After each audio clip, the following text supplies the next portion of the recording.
히브리서를 한 번 더 본문으로 하늘 말씀을 전할 생각이었으나 아무래도 요한복음이 중요한 메시지를 많이 전달하고 있기 때문에 오늘부터 요한복음을 본문으로 몇 주 동안 하늘 말씀을 전하도록 하겠습니다. 금요일 요한복음 통독을 시작하면서 함께 카톡에 올린 참고 자료에서부터 언급했듯이, 그리고 우리 모두가 그동안 성경 공부를 통해 익히 알고 있듯이 요한복음은 마태복음, 마가복음, 누가복음 등의 공간 복음서와 달리 예수가 하나님의 아들이며 본질상 신이라는 사실을 집중적으로 조명하고 있는 책입니다. 오늘 본문은 요한복음이 서문으로 규정할 수 있는 첫 부분으로 다른 모든 복음서와 내용과 어휘에서 확연히 차이가 납니다. 그래서 그동안 비유대적이라는 평가를 받기도 했는데, 존 셸비 스퐁 주교는 이에 대해 두 가지 가능한 대답이 존재한다고 설명합니다. 첫 번째 주장은 이 서문이 원래 요한복음의 일부가 아니라 전혀 다른 의제, 어젠다를 갖고 있던 후대 편집자의 저술이라는 것입니다. 이 주장에 따르면 요한복음의 서문뿐 아니라 예수가 자신의 신성을 주장할 때 사용한 이름인 나는 무엇이다 라는 구절 역시 모두 중요한 편집자의 작업으로 이해할 수가 있습니다. 그렇다고 이 편집자가 요한복음의 나머지 부분과 이질적으로 느껴지는 재료를 집필한 것은 아니었다는 사실을 기억할 필요가 있습니다. 비록 이 서문이 나중에 추가됐더라도 편집자 자신이 기존의 요한복음 기록을 통해서 확신했던 함축적 의미를 기록한 것이란 말씀입니다. 두 번째 주장은 이 서문이 비유대적으로 보인다는 기본적 가정에 반대하면서 오히려 유대 전통과 완전히 조화한다는 것입니다. 이 주장은 이 서문의 어휘들이 유대 사상에 대한 잘못된 지식과 반샘족주의에 깊이 영향을 받았던 이방인 그리스도교에 의해 수세기 동안 오해되어 왔고 잘못 해석되어 왔을 뿐만 아니라 크게 왜곡되었을 가능성을 제기합니다. 스퐁주교는 두 번째 주장의 근거에 하나님의 말씀, 즉 로고스가 인간의 삶을 형성하고 개입한다는 개념이 유대인 전통의 다양한 흐름들 속에서 퍼져 있었다고 설명합니다. 구약의 가장 처음에 나오는 토라는 태초에 하나님이라는 말로 시작을 합니다. 요한복음의 서문은 하나님이 말씀으로 바뀌어 있지만 창세기와 동일하게 태초에로 시작을 합니다. 이는 너무도 명백한 유대적 특징이며 대조라고 생각할 수 있으며, 유대교 밖에서 만들어진 새로운 사상이 아니라 유대교 안에서 계속 변화되고 발전해온 하나님에 대한 생각의 변화 발전이었음을 의미합니다. 말씀에 해당하는 단어는 그리스어로 기록된 로고스를 번역한 것이고, 히브리어에서는 다바르가 이와 같은 의미를 갖고 있는 단어입니다.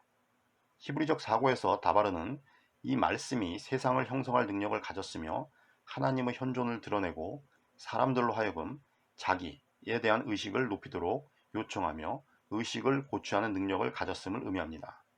한때 추정했던 것과 달리 그리스어인 로고스 역시 다바르에 담긴 유대적 의미들과 크게 이질적이지 않습니다. 결국 로고스라는 그리스어 단어가 사용됐을 뿐 그 속에 담긴 뜻은 히브리어 다바르와 같다는 점에서 이는 비유대적인 것이 아니라는 말씀입니다. 이런 사실에 근거하면서 성서를 읽을 때 우리는 하나님에 대한 생각이 고정된 것이 아니라 시대의 흐름에 따라 계속해서 변화되고 발전하고 있음을 알 수 있고, 태초에 말씀에 있었다는 선언 역시 그런 과정에서 비롯된 결과물임을 이해할 수 있을 것입니다. 유대인들은 자기 민족의 성스러운 이야기를 기록하고 전달하면서 하나님이 단순히 외부적 존재가 아니라 언제나 현존하는 실제라는 자신들의 확신을 표현하기 위한 상징들을 찾으려고 노력했습니다. 그런 과정을 통해서 만들어낸 대표적인 상징물이 바로 이동식 장막이었습니다. 이동식 장막은 이집트 포로 생활에서 약속의 땅으로 가기 위한 광야에서의 방랑 생활 동안 자신들 가운데 계시는 하나님의 현존을 상징화했던 거룩한 물건들을 넣어둔 상징적인 공간이었습니다. 당시 이스라엘 백성들은 광야를 유랑했기 때문에 장소에 구애받지 않았고 어떤 장소에 고정되어 있지 않는 상징이 필요했습니다.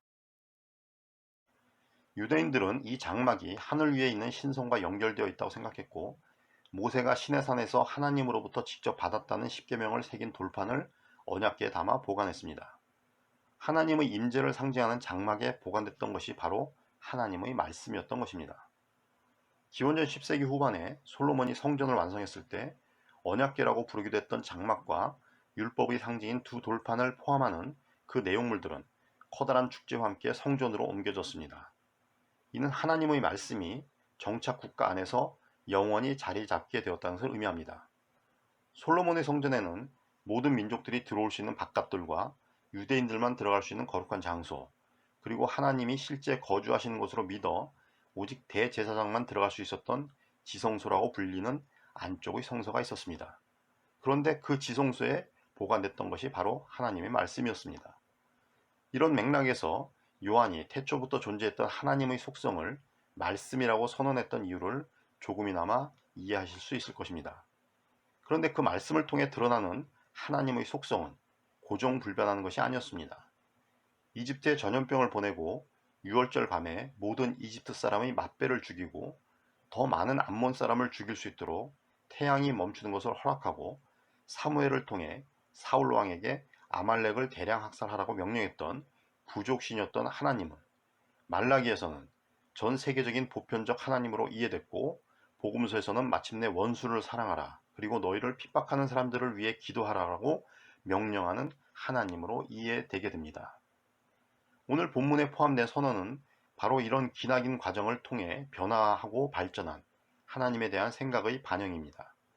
이는 다른 어떤 책에서도 찾아볼 수 없는 요한복음만의 독특하고 혁명적인 기록이지만 이 또한 하나의 의견일 뿐이라는 사실을 기억해야 합니다.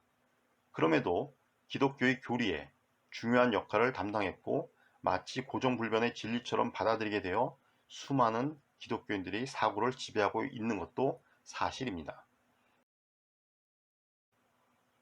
이는 마치 하나님의 말씀을 언약궤에 가둬두었다가 나중에 성전에 가둬뒀던 것처럼 성서라는 틀 안에 가두는 역할을 하는 것과도 같다라고 말씀드릴 수 있습니다. 그럼에도 이 선언은 하나님의 속성에 대한 여러 이해 중 단연 돋보이는 것으로 깊이 묵상하며 그 감춰진 뜻을 깨달으려 노력할 필요가 있습니다. 말씀으로 번역된 로고스나 다바르의 본래 의미를 정확히 이해하고 전달하기 힘들지만 이를 동양 철학에서 중시하는 도로 해석하기도 합니다. 그러나 이 역시 도란 어떤 것이라고 규정하는 순간 그것은 도가 아니게 된다. 즉 도가도 비상도라는 노자의 가르침처럼 우리 사고방식과 이해의 틀 안에서 어떤 식으로 규정하는 순간 그 틀 안에 갇히게 되고 말기 때문에 주의해야 할 것입니다. 그런 점에서 하나님의 말씀을 장막, 언약궤와 성전에 가뒀던 유대인들이 거룩한 집 성전이 무너진 후 거룩한 책 성전과 탈무드를 기록하면서 취한 자세는 본받을 만한 가치가 있다고 생각이 됩니다. 그들은 미리 결론을 정해놓지 않고 열린 마음과 자세로 토론하면서 다양한 방식으로 진리에 접근했습니다. 우리가 읽는 성서는 탈무드가 기록되기 전에 쓰여졌지만 유대인들의 이런 열린 자세의 결과물이 아닐까라는 생각이 듭니다. 물론 모든 유대인들이 그랬던 것은 아니고 처음부터 항상 그랬던 것은 아닙니다. 오랜 세월을 거쳐 오직 소수의 선각자들이 깊이 묵상하면서 깨달은 결과물이었을 뿐입니다. 이런 과정을 통해 하나님에 대한 유대인들의 생각이 부족신에서 출발해 천하 만물의 창조주라는 생각으로 발전했듯이 예수에 대한 생각도 마찬가지였습니다. 우리는 그런 발전의 흐름을 신약 성서가 기록된 순서에 따라 살펴볼 수가 있습니다. 바울 서신과 마가복음은 예수의 탄생에 대해 전혀 관심을 갖지 않고 아무 기록도 남기지 않았지만 마가복음을 참조한 마태복음은 신비로운 탄생 이야기를 추가했습니다. 그런데 마커스 보그 등 예수 세미나 소속 학자들은 요한복음이 누가복음보다 먼저 기록됐다고 주장하기도 합니다. 스퐁 주교는 그와 다르게 생각하지만 그의 책 요한복음에서 이 책의 저자가 기존의 복음서들에 대해 알지 못한 채 독자적인 자료에 입각해 이 책을 기록했다고 주장합니다. 마커스 보그의 주장이 옳다면 누가복음의 저자 역시 요한복음에 대해 알지 못한 채 자신의 복음서를 기록했을 가능성이 높습니다. 순서가 어떻든 간에 예수의 탄생 이야기만 보더라도 요한복음은 기존의 탄생 이야기를 전혀 반영하지 않으면서 전혀 새로운 주장을 제시한다는 사실을 알 수 있습니다. 흔히 순서상 요한복음이 모든 복음서의 결론처럼 생각하기도 하지만 그건 착각일 수 있다는 사실을 기억해야 합니다.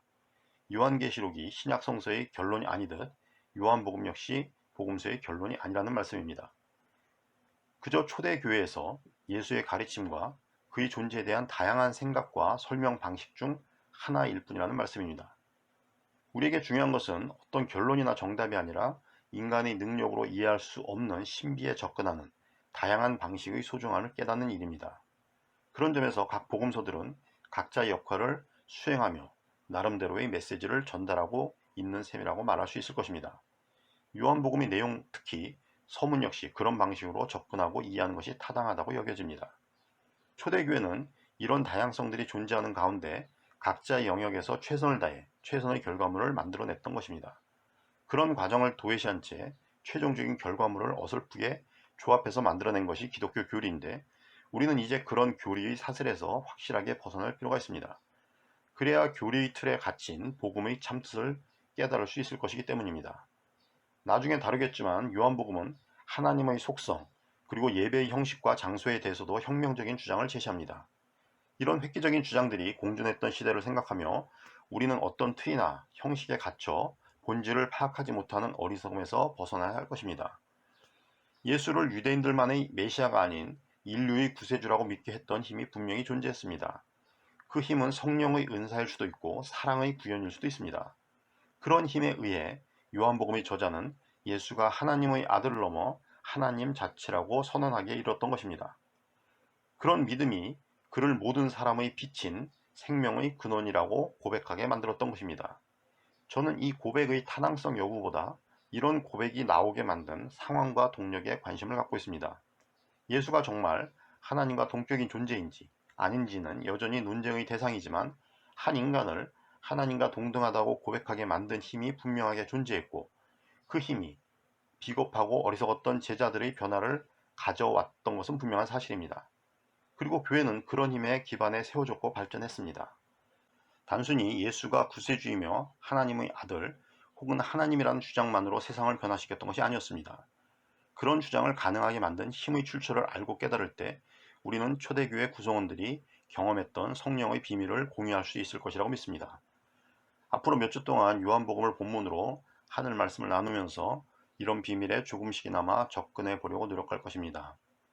제가 부족하지만 그동안 이루어진 여러 신학적 성과들을 토대로 이전과 다른 방식으로 요한복음을 이해해 보려고 노력하면서 모든 사람의 빛이 되셨던 예수의 가르침과 삶에 대해 조금 더 진지하고 성실하게 접근해 감으로써 예수의 제자이자 길보스로서의 길이 무엇인지를 진지하게 모색해 보고자 합니다. 이상으로 설교를 마치고 다 같이 침묵 기도를 드리겠습니다. 인간 예수를 하나님이라고 고백했던 초대교회 구성원들의 마음을 생각하시면서 그런 고백을 가능케 만든 힘의 중요성을 생각하시면서 1분 동안 침묵으로 기도하시기 바랍니다.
이어서 코로나19 사태의 장기화 속에서 당하는 여러 가지 어려움들이나 불편함들 가운데서도 우리에게 일어난 크고 작은 일들에 대해 감사하면서 성부, 성자, 성령, 하나님의 위로와 평안을 기원하며 감사하는 기도를 1분 동안 침묵으로 드리도록 하겠습니다.